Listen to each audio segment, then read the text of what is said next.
ውድ ቻናላችን ቤተሰቦች እንኳን ወደ ቻናላችን በደህና መጣችሁ። ቶተንሃም ሆትስፐሮች በዚህ የክረምት የዝውውር መስኮት ቡድናቸውን ለማጠናከር በጣም ከፍተኛ ስራ እየሰሩ ነው የሚገኙት። የተለያዩ ተጫዋቾችን ማስፈረማቸውን ቀጥሏል። በዛሬ ቆይታችንም ይህንን የቶተንሃምን ሪቢልድ ወይም ደግሞ መልሶ ግንባታን የምንመለከት ይሆናል። እስከ መጨረሻው ደቂቃ ድረስም አብራችሁ ቆይታችሁ እናንተም እንድትከታተሉት በአክብሮት እጠይቃለሁ። ያላችሁን ሀሳብ አስተያየትም ኮሜንት ሴክሽን ላይ በመጻፍ እንድታሳውቁኝ፣ ሰብስክራይብ፣ ላይክ፣ ሼር እያደረጋችሁም የቻናሉ ቤተሰብ እንድትሆኑም በአክብሮት እጋብዛለሁ። አሁን በቀጥታ ወደ ፕሮግራማችን መናመራ ይሆናል። አብራችሁን ቆዩ። ቶተንሃም ሆትስፐሮች በዚህ የክረምቱ የዝውውር መስኮት ቡድናቸውን ለማጠናከር ከፍተኛ ስራ እየሰሩ ነው የሚገኙት። ቆርጦም ነው የተነሱት። በተለይ ደግሞ በአዲሱ አሰልጣኛቸው በሮበርቶ ዲዘርቪ ስር በቀጣይ አመት የተሻለ ቡድን ሆነው ለመቅረብ የተለያዩ ተጫዋቾችን እያስፈረሙ ነው የሚገኙት። ያለፉትን 2 አመታት ቶተንሃም ሆትስፐሮች በጣም መጥፎ የሚባል የውድድር ዘመኖችን ነው እያሳለፉ የሚገኙት። በሁለቱም የውድድር ዘመን 17ኛ ደረጃን ይዞ ነው ያጠናቀቁት። በተለይ ደግሞ በተጠናቀቀው የ2025-26 የውድድር ዘመንም ለሞረድም በጣም ጥቂት ነበር የቀራቸው። ምናልባት ዌስትሃሞች የተሻለ እንቅስቃሴ አድርገው ቢሆን ኖሮ በዚህ ሰዓት ላይ ቶተንሃሞች የሻምፒዮንሺፕ ተሳታፊ ክለብም ሊሆኑ የሚችሉበትም እድል ነበራቸው። እናም ከዚህ ነገር ለመውጣት ከደካማ አቋማቸው ወጥተው ወደ በፊቱ ማንነታቸው በተለይ ደግሞ በፖቼቲኖ ስር ወደሚያስመዘግቡት ወደ ነበረ ውጤት ለመመለስ ቆርጠው ተነስቷል። ለዚህም ደግሞ መነሻው የሆነው ደግሞ አሰልጣኝ ሮበርቶ ዲዘርቪን መቅጠራቸው ነው። እንደሚታወቀው የ2025-26 የውድድር ዘመን ሊጠናቀቅ ጥቂት ጨዋታዎች ሲቀሩት ሮበርቶ ዲዘርቪን መቅጠራቸው አይዘነጋም። እሱም ሲቀጠር እንግዲህ ከቡድኑ ጋር በተስማማው መሰረት በዚህ የክረምቱ የዝውውር መስኮት ቡድኑን ለማጠናከር የተለያዩ ተጫዋቾችን እያስፈረሙለት ነው የሚገኘው። በተለይ ያለፈው ሲዝን ከመጠናቀቁ በፊት እሱም የሰጠው አንድ አስተያየት ነበረ። በዚህ አስተያየትም አሁን ካለው ቡድን ውስጥ 10፣ 11 ወይም 12 ተጫዋቾች ብቻ ናቸው ለቡድኑ የሚመጥኑት፣ ሌሎቹ ግን ለቡድኑ አይመጥኑም የሚል አስተያየትን ሰጥቷልና ለቡድኑ የሚመጥኑ ተጫዋቾች ለሱ ያጮት ስታይል የሚሆኑ ተጫዋቾችን ለማምጣት አሁን ላይ ከፍተኛ ጥረት እያደረጉ ነው የሚገኙት። እስካሁንም ድረስ 5 ተጫዋቾችም ለቶተንሃም በዚህ የክረምት የዝውውር መስኮት ሲፈርሙ መመልከት ችለናል። እነዚህ የፈረሙትን ተጫዋቾች ስንመለከት የመጀመሪያ ላይ የምናገኘው አንዲ ሮበርትሰንን ነው። ይህንን ተጫዋች እንግዲህ ቶተንሃሞች በዋነኝነት የፈለጉት ልምዱን ለማግኘት ነው።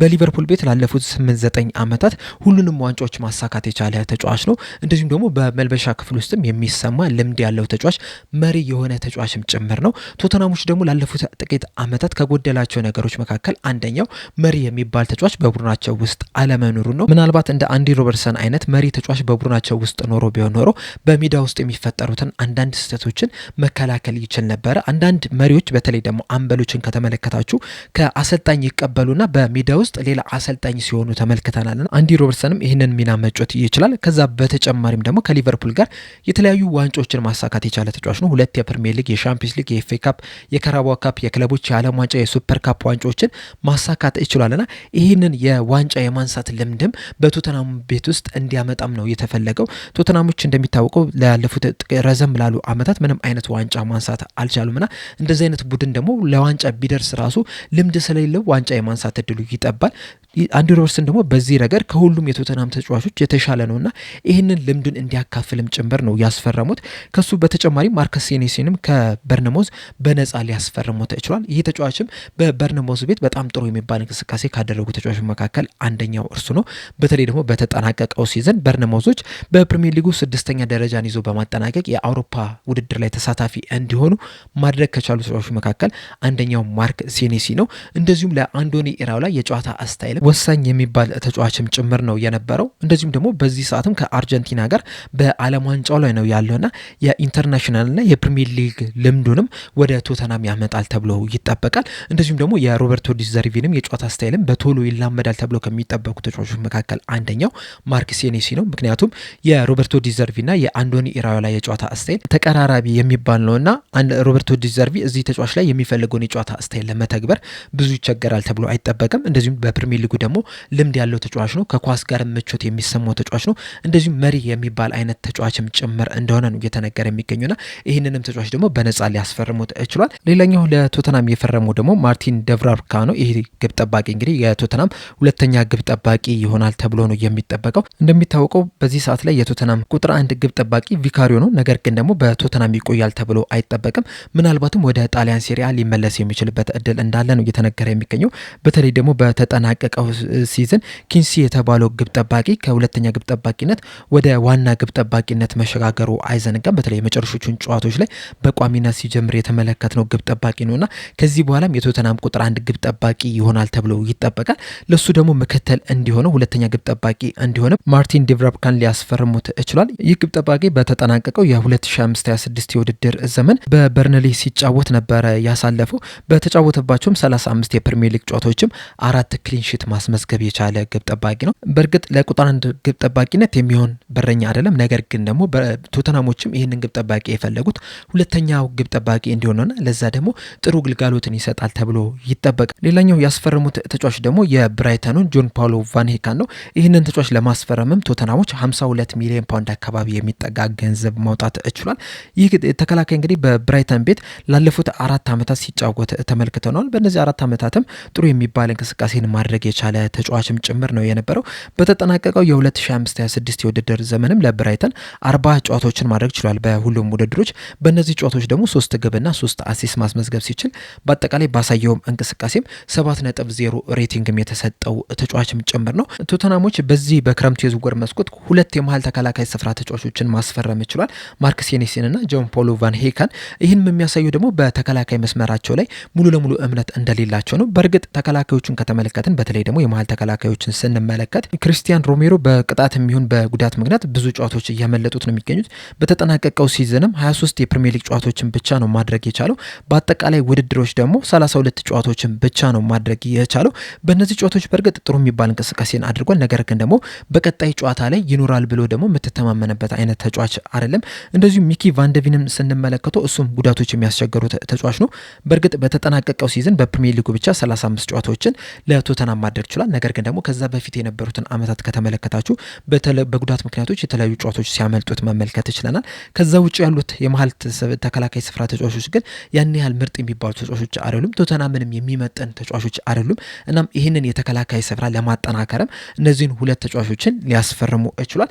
በቅርቡም ደግሞ አንድ የመሃል ሜዳ ስፍራ ተጫዋችን ማስፈረማቸው አይዘነጋም። ይህም ተጫዋች ደግሞ የዌስትሃም ተጫዋች የነበረው ማቲያስ ፈርናንዴዝ ነው። ቶተናሞችም ለዚህ ተጫዋች 85 ሚሊዮን ፓውንድ አካባቢ የሚጠጋ ገንዘብ እንዳወጡ ነው እየተነገረ የሚገኘው። ይህን ያህል ገንዘብ ይገባሉ ላይ በጣም የሚያከራክር ነገር ነው። ምክንያቱም በፕሪሚየር ሊጉ 2 ዓመታትን የቆየው። በእነዚህ 2 ዓመታትም ደግሞ ከ2 የተለያዩ ክለቦች ጋር በመሆን ወደ ሻምፒዮንሺፕ የወረደ ተጫዋች ነው እና በቀጣይ ዓመትም ባይሸጥ ኖሮ ምናልባትም በሻምፒዮንሺፕ የሚጫወት ተጫዋች ነው የነበረውና ለእንደዚህ አይነት ተጫዋች ቶተናሞች 85 ሚሊዮን ፓውንድ ማውጣት ነበረባቸው ብዬ አላስብም። ነገር ግን ደግሞ የተጫዋቹን ኳሊቲ ከተመለከትን፣ ፕሮፋይል ከተመለከትን ግን በጣም ትልቅ ተሰጥኦ ያለው ተጫዋች ነው። በዚህ ምክንያትም እንግዲህ የተለያዩ ክለቦች የዚህ ተጫዋች ላይ ፍላጎት አሳይተው ነበረ።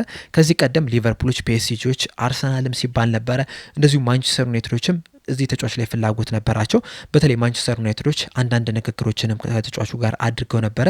እንደዚሁም ደግሞ ተጫዋቹን ለማስፈረምም ፍላጎት ነበራቸው። ነገር ግን ደግሞ ዌስትሃሞች የጠየቁት ገንዘብ ለማንቸስተር ዩናይትዶች ከበቂ በላይ ስለሆነባቸው ወይም ደግሞ ካሰቡት በላይ ስለሆነባቸው ተጫዋቹን ከማስፈረም ተቆጥቧል። ቶተናሞች ግን ለዚህ ተጫዋች 85 ሚሊዮን ፓውንድ በመክፈል ቶተናሞች ሊያስፈርሙት ችሏል። ነገር ግን ደግሞ በዚህ አላበቃም። አሁንም ቶተናሞች እንግዲህ ሌላኛውን የመሃል ሜዳ ስፍራ ተጫዋች የሆነውን ቶናሊ ለማስፈረም ከጫፍ ደርሰዋል ነው እየተባለ የሚገኘው። ዴቪድ ኦሪስቲን ይዞት በወጣው ዘገባ መሰረት ከኒውካስል ዩናይትድ ጋር ከስምምነት ላይ ደርሷል። እንደዚሁም ደግሞ ኒውካስል ዩናይትዶችም ሳንድሮ ቶናሊ ወደ ለንደን ሄዶ የሕክምና ምርመራ እንዲያደርግም ፍቃድ ሰጥቶታል። በዚህ ሰዓትም እንግዲህ ወደ ለንደን እየተጓዘ እንደሆነ ነው እየተነገረ የሚገኘው። ምናልባትም ይህንን በምታዳምጡበት ሰዓትም በለንደን ደርሶ የሕክምና ምርመራውንም አድርጎ ሊሆን የሚችልበትም እድል አለ። በአጠቃላይ እንግዲህ ቶተናሞች ለሳንድሮ ቶናሊ ለኒውካስል ዩናይትድ 100 ሚሊዮን ፓውንድ ነው የሚከፍሉት። መጀመሪያ ላይ 92.5 ሚሊዮን ፓውንድ በቀጥታ የሚከፍሉት ሲሆን ተቆራርጦ የሚከፈል ተጨማሪ 7.25 ሚሊዮን ፓውንድ ግን እየታየ የሚጨመር ነው። ይህም የሚጨመረው ደግሞ ቶተናሞች በተደጋጋሚ የሻምፒዮንስ ሊግ ተሳታፊ ከሆኑ እንደሆነ ነው እየተነገረ የሚገኘውና ቶተናሞች በቀጣይ ዓመታት በሻምፒዮንስ ሊግ የሚሳተፉ ከሆነ ለኒውካስል ዩናይትድ ከ92.5 ሚሊዮን ፓውንድ በተጨማሪ 7.25 ሚሊዮን ፓውንድ የሚከፍሉ ይሆናል። ይህም ማለት እንግዲህ በአጠቃላይ ለሳንድሮ ቶናሊ የ100 ሚሊዮን ዩሮ ፓኬጅ የሚከፍሉ ይሆናል ማለት ነው። ይህ ተጫዋች 100 ሚሊዮን ፓውንድ ይከባል ብዬ አላስብም። በእርግጥ በዚህ ሰዓት ላይ የተጫዋቾች ሂሳብ በጣም እንሯል። በተለይ ደግሞ በቅርቡ እንደተመለከተ ነው ማንቸስተር ሲቲዎች ለኤሌት አንደርሰን 116 ሚሊዮን ፓውንድ ለመክፈል ከስምምነት ላይ ደርሷል። የማንቸስተር ሲቲ ተጫዋችም ሆኗልና ከዛ አንጻር ስንመለከተው ምናልባት 100 ሚሊዮን ፓውንድ ሊገባው ይችላል። ነገር ግን ደግሞ በትክክለኛው ሂሳብ ከተመለከተን ግን ኤሊት አንደርሰን 116 ሚሊዮን ፓውንድ አይገባውም። እንደዚሁም ሳንድሮ ቶናሊም 100 ሚሊዮን ፓውንድ የሚገባው ተጫዋች አይደለም። ማቲያስ ፈርናንዴዝም 85 ሚሊዮን ፓውንድ የሚገባው ተጫዋች ነው ብዬ አላስብም። እንደዛም ቢሆንም ግን ቶተናሞች ጥሩ ተጫዋች ግን ሊያስፈርሙ እንደተቃረቡ ግን መናገር ይቻላል። ይህ ተጫዋች እንግዲህ 2023 ክረምት ላይ ነበረ ለኒውካስል ዩናይትድ መፈረም የቻለው። ነገር ግን ደግሞ በጋምብሊንግ ምክንያት ወይም ደግሞ በቁማር ምክንያት ወደ 8 ወር 10 ወር አካባቢ ቅጣት አስተናግዶ ከዛ በኋላ ብዙ ሳይጫወት ሙሉ ሲዝኑ ሊጠናቀቅ ይችላል። 2024-25 የውድድር ዘመን ላይ ለኒውካስል ዩናይትድ 45 ጨዋታዎችን ማድረግ ሲችል 7.2 ሬቲንግም ተሰጥቶታል። እንደዚሁም በተጠናቀቀው የ2025-26 የውድድር ዘመንም 53 ጨዋታዎችን ለኒውካስል ዩናይትድ ማድረግ ሲችል 7.2 ሬቲንግ የተሰጠው ተጫዋች ነው። በዋነኝነትም በተከላካይ አማካኝ እንደዚሁም ደግሞ በመሀል አማካኝ ስፍራ ቦታ ላይ የሚጫወት ተጫዋችም ጭምር ነው። እናም ወደ ቶተናም ሲያቀናም ከማቲያስ ፈርናንዴዝ ጋር ተጣምሮ ይጫወታሉ ተብሎ ይጠበቃል እና እነዚህ ሁለት ተጫዋቾች መፈረማቸው የቶተናምን የመሀል ክፍል እንደሚያጠናክር ነው የሚጠበቀው። አሁን ያሉትን ተጫዋቾች ስንመለከታቸው ኮነር ጋላጋር፣ ሮድሪጎ ቤንታኩር፣ ፓፓ ሳር፣ አርቺ ግሬ እንደዚሁም ደግሞ ሉካስ በርጌቪን ናቸው። ከነዚህ መካከል እንግዲህ ሉካስ በርጌቪን ክለቡን ለመልቀቅ ጥያቄ እንዳቀረበ ነው እየተነገረ የሚገኘውና ይህ ተጫዋች የሚወጣ ከሆነ 4 ተጫዋቾች ይቆራቸዋል እና እነዚህ 4 ተጫዋቾች ላይ ደግሞ ማቲያስ ፈርናንዴዝ እና ሳንድሮ ቶናሊ ሲጨመሩ ቡድኑ የበለጠ ጠንካራ እንዲሆን ያደርጉታል ተብሎ ነው የሚጠበቀው። የቶተናም የመሀል ክፍል እንግዲህ ላለፉት ዓመታት አንድ ጊዜ መጥፎ አንድ ጊዜ ደግሞ ጥሩ ሲሆን የሰነበተ ዲፓርትመንት ነው። በተለይ ደግሞ በአብዛኞቹ ጨዋታዎች ላይ መጥፎ የሆነ እንቅስቃሴ ሲያደርግ ተመልክተናል።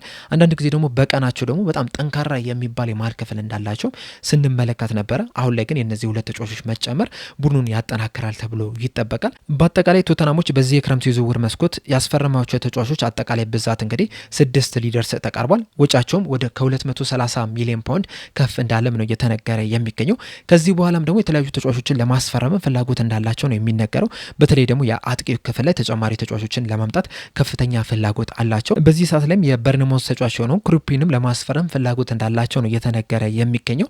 በርንሞዞች ደግሞ ለክሩፒክ 100 ሚሊዮን ፓውንድ ይፈልጋሉ ነው እየተባለ የሚገኘውና ቶተናሞች ለማቲያስ ፈርናንዴዝ 85 ሚሊዮን ፓውንድ አውጥተው ለሳንድሮ ቶናሊ 100 ሚሊዮን ፓውንድ አውጥተው ለክሩፒ ተጨማሪ 100 ሚሊዮን ፓውንድ ያወጣሉ ወይ አብረን የምንመለከት ይሆናል። ነገር ግን የአጥቂው ክፍልም በደንብ መጠናከር መቻል አለበት። በተለይ በተጠናቀቀው ሲዝን ላይ አጥቂው ቦታ ላይ በጣም ሲቸገሩ መመልከት ችለናልና አሁንም ሁነኛ የሚባል አጥቂ ካላስፈርሙ ምናልባትም በቀጣይ ዓመትም የሚፈልጉበት ቦታ ላይ ላይደርሱ የሚችልበት እድል አለ። በእርግጥ በሮበርቶ ዲዘርቪ ስር ላለመውረድ የሚፋለሙ ክለብ ይሆናሉ ተብሎ አይጠበቅም። ነገር ግን ደግሞ ጥሩ አጥቂ ስታመጣ የሻምፒዮንስ ሊግ ተሳታፊ እንድትሆን ያደርጋልና አሁን ላይም እንግዲህ የአጥቂ ስፍራውን ቦታ ለማጠናከር ተጫዋቾችን እየተመለከቱ እንደሆነ ነው እየተነገረ የሚገኘው። እነዚህ የሚፈልጓቸውን ተጫዋቾች ያገኘዋሉ ወይ ትልቅ ጥያቄ ነው። ነገር ግን እስካሁን ድረስ ባስፈረሟቸው ተጫዋቾች ግን ቡድኑን በደንብ ማጠናከር እንደሚችሉ ግን በእርግጠኝነት መናገር ይቻላል። የተለያዩ አይነት ተጫዋቾች ናቸው የመጡት። እነዚህ የመጡት ተጫዋቾች ደግሞ ልምድ ያላቸውም ተጫዋቾችም ጭምር ናቸው። በፕሪሚየር ሊጉም ደግሞ በደንብ ሲጫወቱ የቆዩም ተጫዋቾችም ጭምር ናቸውና በቀጣይ ዓመት በሮበርቶ ዲዘርቪ ስር የተለየውን ቶተናምን እንመለከት የምንችልበት ከፍተኛ እድል አለ። ምናልባትም በቀጣይ ዓመት ጥሩ እንቅስቃሴ አሳይተው የሻምፒዮንስ ሊግ ቦታን ይዘው ሊያጠናቅቁ የሚችልበትም እድል አለ እና እስካሁን ድረስ እንግዲህ እያደረጉት ያለው የመልሶ ግንባታ በጣም የተሳካ ነው ማለት እንችላለን። ጥሩ ተጫዋቾችን አስፈርሟል። እንደዚሁም ደግሞ ጥሩ አሰልጣኝም አላቸውና እነዚህ ሁለቱ ነገሮች ደግሞ አንድ ላይ ስታስኬደው ደግሞ ጥሩ የሚባል ቡድንን መገንባት ትችላለህ። እናም በዚህ የክረምቱ የዝውውር መስኮት ቶተናሞች በጣም ንቁ የሆነ ተሳትፎ እያደረጉ ነው የሚገኙት። ካለፉትም ዓመታት የተሻለውን ቶተናምን ለመገንባትም ከፍተኛ ጥረት እያደረጉ ይገኛሉ። ይሄ ነገር ይሳካላቸዋል ወይ? ጥሩ ቲም ይገነባሉ ወይ? ወደ ሻምፒዮንስ ሊግስ መመለስ ይችላሉ ወይ የሚለውን አብረን የምንመለከት ይሆናል። እናንተ ግን እስካሁን ድረስ ቶተናሞች ያደረጉትን እንቅስቃሴ እንዴት ተመለከቱታላችሁ? ከ10ስ ስንት ትሰጡታላችሁ? እንደዚሁስ ማቲያስ ፈርናንዴዝ እና ለሳንድሮ ቶናሊ የወጣው ገንዘብስ ይገባዋል ብላችሁ ታስባላችሁ? ሀሳብ አስተያየታችሁ እንዳለ ኮሜንት ሴክሽን ላይ በመጻፍ አሳውቁኝ። ለአሁን እኔ እዚህ ላይ አበቃው። እስከ መጨረሻው ደቂቃ ስለተከታተላችሁኝ ከልብ አመሰግናለሁ። በቀጣይ በሌላ እስከምንገናኝ ድረስ ግን ሰብስክራይብ፣ ላይክ፣ ሼር ማድረግ እንዳትረሱ። ቸር ያቆየን።